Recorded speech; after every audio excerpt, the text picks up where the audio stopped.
ಎಲ್ಲಿ ಎಲ್ಲಿ ಎಲ್ಲಿ ಅಧ್ಯಾಯ 2. 24 ಗಂಟೆ ಸಮಯಗಳು. ಒಬ್ಬ ಸುರಂಗದ ನೌಕರನ ಹೆಣವನ್ನ ಆಸ್ಪತ್ರೆಗೆ ಹೊತ್ತುಕೊಂಡು ಬಂದರು. ಅವನ ದೇಹದಲ್ಲಿ ಹಲವು ಕಡೆ ಗಾಯಗಳಿದ್ದವು. ಕಾಲು ಮುರಿದು ತೂಗಾಡುತ್ತಿತ್ತು.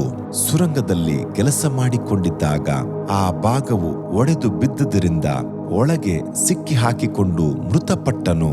ಮಾರನೆಯ ದಿವಸ ಸರ್ಕಾರದ ವೈದ್ಯರು ಅವನನ್ನು ಪರೀಕ್ಷಿಸಿ ಹೂಣಬೇಕೆಂದು ಹೇಳಿಬಿಟ್ಟರು. ಅವನ ಜೊತೆಗಿದ್ದ ಇತರ ಸುರಂಗದ ನೌಕರರು ಹೆಣದ ಪೆಟ್ಟಿಗೆಯನ್ನ ಹೊತ್ತುಕೊಂಡು ಹೂಣಿಡಲು ಹೋಗುತ್ತಿದ್ದಾಗ ಪಕ್ಕನೆ ಪೆಟ್ಟಿಗೆಯು ಬಿದ್ದು ಹೋಗಲು ಆ ಹೆಣವು ಅಲ್ಲಾಡಿ ಸತ್ತು ಹೋಗಿದ್ದ ಮನುಷ್ಯನು ಕಣ್ಣುಗಳನ್ನ ತೆರೆದನು. ನೀರು ಎಂಬ ಭಾವನೆಯಿಂದ ತನ್ನ ಬೆರಳುಗಳನ್ನ ತೋರಿಸಿದಾಗ ಅಲ್ಲಿದ್ದವರು ವೈದ್ಯರನ್ನ ಕರೆ ಕಳುಹಿಸಿದರು. ಅವರಿಗೆ ಸಹಿಸಲಶಕ್ಯವಾದ ಆಶ್ಚರ್ಯ. ವೈದ್ಯರ ನಿರ್ಣಯದ ಪ್ರಕಾರ ನೀನು ಸತ್ತು ಹೋಗಿದ್ದೀಯಲ್ಲ, ಹೇಗೆ ನಿನಗೆ ಪ್ರಾಣ ಬಂತು ಎಂದು ಕೇಳಿದರು. ಮಾತ್ರವಲ್ಲ, ಅವನಿಗೆ ತೀವ್ರವಾಗಿ ಚಿಕಿತ್ಸೆಯನ್ನ ಕೊಟ್ಟು ಪೂರ್ಣವಾಗಿ ಗುಣ ಹೊಂದುವಂತೆ ಮಾಡಿದರು. ಅವನು ಹೀಗಂದನು, ಅಯ್ಯ, ನನ್ನ ಹೆಸರು ಜಾರ್ಜ್ ಲೆನಾಕ್ಸ್. ಅಂದು ನಾನು ಸುರಂಗದೊಳಗೆ ಪ್ರವೇಶಿಸುವಾಗ ನನಗೆ ತಿಳಿಯದೆ ಒಂದು ಭಯವು ನನ್ನನ್ನು ಸ್ವಾಧೀನದಲ್ಲಿಟ್ಟಿತ್ತು. ನನಗೆ ಯಾವುದೋ ಒಂದು ವಿಪತ್ತು ಸಂಭವಿಸುತ್ತದೆಂಬುದಾಗಿ ನನ್ನ ಮನಸ್ಸಿಗೆ ಅನ್ನಿಸಿತ್ತು. ನನ್ನ ಅಧಿಕಾರಿಗಳ ಹತ್ತಿರ ಹೋಗಿ ಆ ಸುರಂಗದಲ್ಲಿ ನಾನು ಕೆಲಸ ಮಾಡುವ ಭಾಗದಲ್ಲಿ ಭದ್ರತೆಯುಂಟಾ ಎಂದು ಕೇಳಿದೆನು. ಎಲ್ಲಾ ಚೆನ್ನಾಗಿದೆ, ಹೋಗಿ ಕ್ರಮವಾಗಿ ಕೆಲಸವನ್ನ ನೋಡು ಎಂದು ನಕ್ಕು ಕಳುಹಿಸಿಬಿಟ್ಟರು. ಹೆಚ್ಚು ಕಡಿಮೆ 1 ಗಂಟೆ ಕಾಲ ಮಾತ್ರ ಸುರಂಗದಲ್ಲಿ ಕೆಲಸ ಮಾಡಿದೆನು. ಅಷ್ಟರಲ್ಲಿ ಪಕ್ಕನೆ ನಾನು ಕೆಲಸ ಮಾಡುತ್ತಿದ್ದ ಭಾಗವು ಕುಸಿದು ಬಿದ್ದು ನನ್ನನ್ನು ಮುಚ್ಚಿಕೊಂಡಿತು. ಅಷ್ಟೇ ನನಗೆ ಗೊತ್ತಾಗಿದ್ದು. ಮತ್ತೊಂದು ನಿಮಿಷದಲ್ಲಿ ನಾನು ಬೇರೆ ಯಾವುದೋ ಲೋಕದಲ್ಲಿ ಇರುವ ಹಾಗೆ ಅನ್ನಿಸಿತು. ಒಂದು ಹೊಳೆಯ ಮತ್ತೊಂದು ತೀರದಲ್ಲಿ 2 ಹಾದಿಗಳು ಹೋಗುವ ಸ್ಥಳದಲ್ಲಿ ಕತ್ತಲಾದ ಜಾಗದಲ್ಲಿ ನಿಂತುಕೊಂಡಿದ್ದೆ. ಒಂದು ಹಾದಿ ಅಗಲವಾಗಿತ್ತು. ಅನೇಕರು ಆ ಹಾದಿ ಹಿಡಿದು ಹೋಗಿರಬಹುದು. ಹೇರಳವಾದ ಹೆಜ್ಜೆ ಗುರುತುಗಳು ಕಾಣಿಸಿಕೊಂಡವು. ಬೇರೆ ದಿಕ್ಕಿನಲ್ಲಿ ಹೋಗುತ್ತಿದ್ದ ಮತ್ತೊಂದು ದಾರಿಯು ಚಿಕ್ಕದಾಗಿ ಕೆಲವು ಮಾತ್ರ ಹೋಗತಕ್ಕದಾಗಿ ಇತ್ತು. ನನ್ನ ಆಂತರ್ಯದ ಗ್ರಹಿಕೆಯ ಪ್ರಕಾರ ನಾನು ಅಗಲವಾದ ಹಾದಿಯನ್ನು ಆಯ್ದುಕೊಂಡೆ. ಸ್ವಲ್ಪ ದೂರ ಹೋಗುವಷ್ಟರೊಳಗೆ ಒಂದು ಕಪ್ಪಾದ ರೂಪವು ನನ್ನನ್ನು ಸಂಧಿಸಿತು. ಅತಿ ಕಪ್ಪಾಗಿ ಬಾವಲಿಯಂತಹ ರೆಕ್ಕೆಗಳೊಂದಿಗೆ ಹೆಚ್ಚು ಕಡಿಮೆ 10 ಅಡಿ ಎತ್ತರವುಳ್ಳ ಆ ರೂಪವು ಬಹಳ ಜಿಗುಪ್ಸೆಯನ್ನ, ಭಯವನ್ನ ನನಗೆ ಉಂಟು ಮಾಡಿತ್ತು. ಮುಖವು ಮನುಷ್ಯನ ರೂಪದಂತಿದ್ದು, ಮೂಗು ಬಹಳ ದೊಡ್ಡದಾಗಿಯೂ ಚಪ್ಪಟೆಯಾಗಿಯೂ ವಿಕಾರವಾಗಿಯೂ ಇತ್ತು. ಮಹಾಕ್ರೂರವಾಗಿಯೂ ಭಯಂಕರನಾಗಿಯೂ ಇದ್ದ ಅವನ ಆಕಾರವು ನನ್ನನ್ನು ನಡುಗಿಸಿತು. ದಿಗಿಲು, ವೇದನೆಯು ನನ್ನನ್ನು ಆವರಿಸಿಕೊಂಡವು. ನನ್ನ ಕರವನ್ನ ಹಿಡಿದು ಗಾಢಾಂಧಕಾರದ ಹಾದಿಯಲ್ಲಿ ಕರೆದೊಯ್ದನು. ಬೇಡಿ ಹಾಕಲ್ಪಟ್ಟ ಕೈದಿಯ ಹಾಗೆ ಮಾತನಾಡದೆ ಅವನೊಂದಿಗೆ ಹೋದೆನು. ಅಯ್ಯೋ, ನನ್ನನ್ನು ಎಲ್ಲಿಗೆ ಕರೆದುಕೊಂಡು ಹೋಗುತ್ತಾನೆ ಎಂದೆಲ್ಲ ಕಳವಳಗೊಂಡೆನು. ಅವನ ಕಣ್ಣುಗಳು ಅಗ್ನಿ ಕೆಂಡಗಳೆಂತಿದ್ದವು. ಕೈಯಲ್ಲಿ ಈಟಿ ಇತ್ತು. ಅವನನ್ನು ಹಿಂತಿರುಗಿ ನೋಡಲು ನನಗೆ ಇಷ್ಟವಿರಲಿಲ್ಲ. ಒಂದು ದೊಡ್ಡ ಬೆಟ್ಟದ ಅಡಿಯಲ್ಲಿ ಬಂದು ಸೇರಿದೆವು. ಒಂದು ಗುಹೆಯ ಕಬ್ಬಿಣದ ಹೊಸಲಿನ ಹತ್ತಿರ ಬಂದ ತಕ್ಷಣ ಅವನು ತನ್ನ ಈಟಿಯಿಂದ 3 ಸಲ ನೆಲವನ್ನ ತಿವಿದನು. ಕೂಡಲೇ ಅದು ತೆರೆದುಕೊಂಡಿತು. ಒಳಗಡೆ ಕಾರ್ಗತ್ತಲೆಯಾಗಿತ್ತು. ಅದರೊಳಗೆ ಹೊಕ್ಕಲು ಕೋಟ್ಯಾನುಕೋಟಿ ಮಕ್ಕಳ ಕಿರುಚಾಟವು, ಅಳುವಿಕೆಯ ಅಯ್ಯೋ ಎಂಬ ಗೋಳಾಟವು ನನ್ನ ಹೃದಯವನ್ನ ನಿಲ್ಲಿಸಿ ಬಿಡುವಂತಿತ್ತು.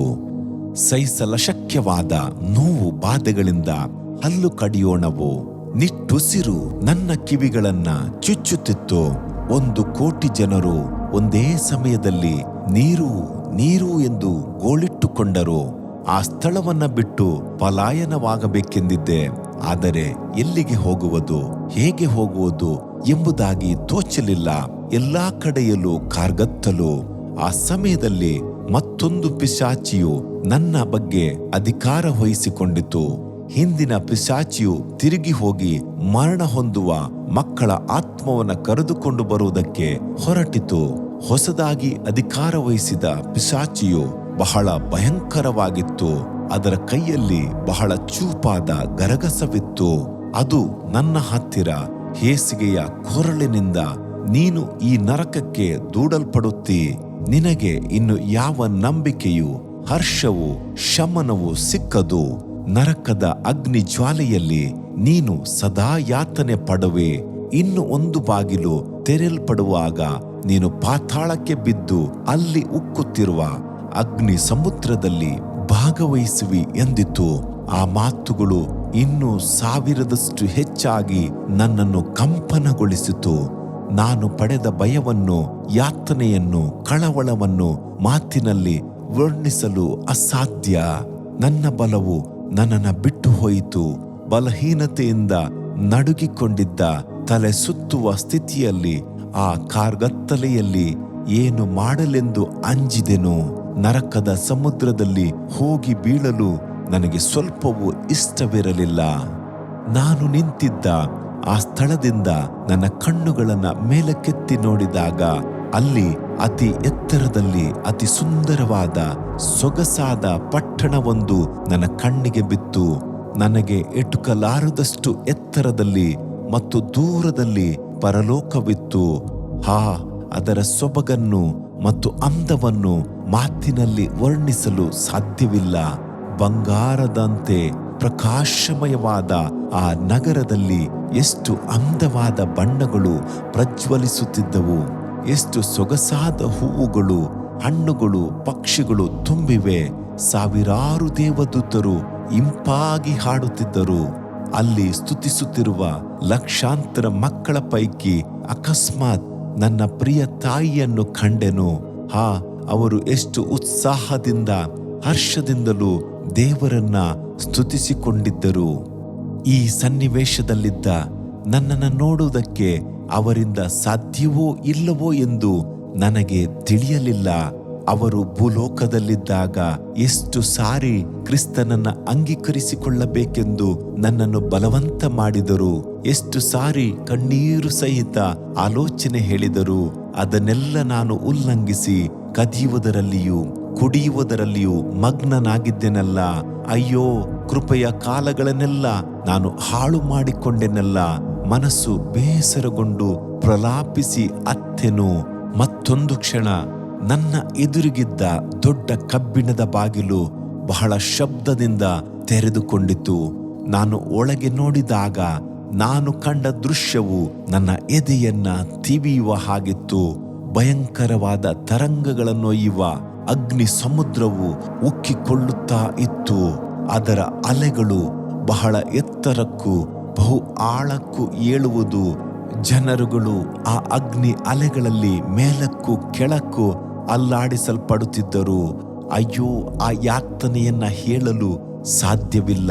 ನನ್ನ ಕಣ್ಣು ನೋಡಿದಷ್ಟು ದೂರವೆಲ್ಲ ಆ ಜನಗಳು ಕೋಟಿಗಟ್ಟಲೆ ಹುಳುಗಳಂತೆ ನರಳಿ ತವಕದಿಂದ ಅಯ್ಯೋ ಅಯ್ಯೋ ಎಂದು, ನೀರು ನೀರು ಎಂದು, ಸುಡುತ್ತಿದೆ ಸುಡುತ್ತಿದೆ ಎಂದು ಗೋಳಾಡುತ್ತಿದ್ದರು.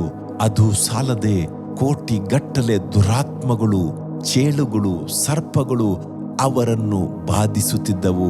ಬಾಧಿಸಲ್ಪಟ್ಟ ಜನರು ದೇವರನ್ನ ಶಪಿಸುತ್ತಿದ್ದರು. ನರಕ ಸಮುದ್ರದ ಅಲೆಗಳ ಶಬ್ದವು, ಉಪದ್ರವಪಟ್ಟ ಆ ಜನರ ಗೋಳಾಟವು ಎಡೆಬಿಡದೆ ಕೇಳಿಸುತ್ತಿತ್ತು. ನರಕದ ಅಲೆಗಳು ಕೊನೆಗಾಣುವುದಿಲ್ಲ. ನಾನು ನಿಂತ ನರಕದ ಹೊಸಲಿನ ಮೇಲೆ ನಿತ್ಯ ದಂಡನೆ, ನಿತ್ಯವೂ ಮುಗಿಯುವುದಿಲ್ಲ ಎಂದು ಬರೆದಿತ್ತು. ಆಗ ಒಂದು ಸೂಜಿಗಲ್ಲು ನನ್ನನ್ನ ಎಳೆದಂತಿತ್ತು. ಅರಚಿಕೊಂಡು ಮಹಾಪಾತಾಳದೊಳಗಿರುವ ಆ ಅಗ್ನಿ ಕಡಲನ್ನು ದಿಟ್ಟಿಸುತ್ತಾ ತಲೆ ಕೆಳಗಾಗಿ ಬೇಗನೆ ಬಿದ್ದೆ. ಆ ಸಮಯದಲ್ಲೇ ನನ್ನ ಶವ ಪೆಟ್ಟಿಗೆಯು ಕೆಳಗೆ ಬಿದ್ದ ಸಮಯವಾಗಿತ್ತು.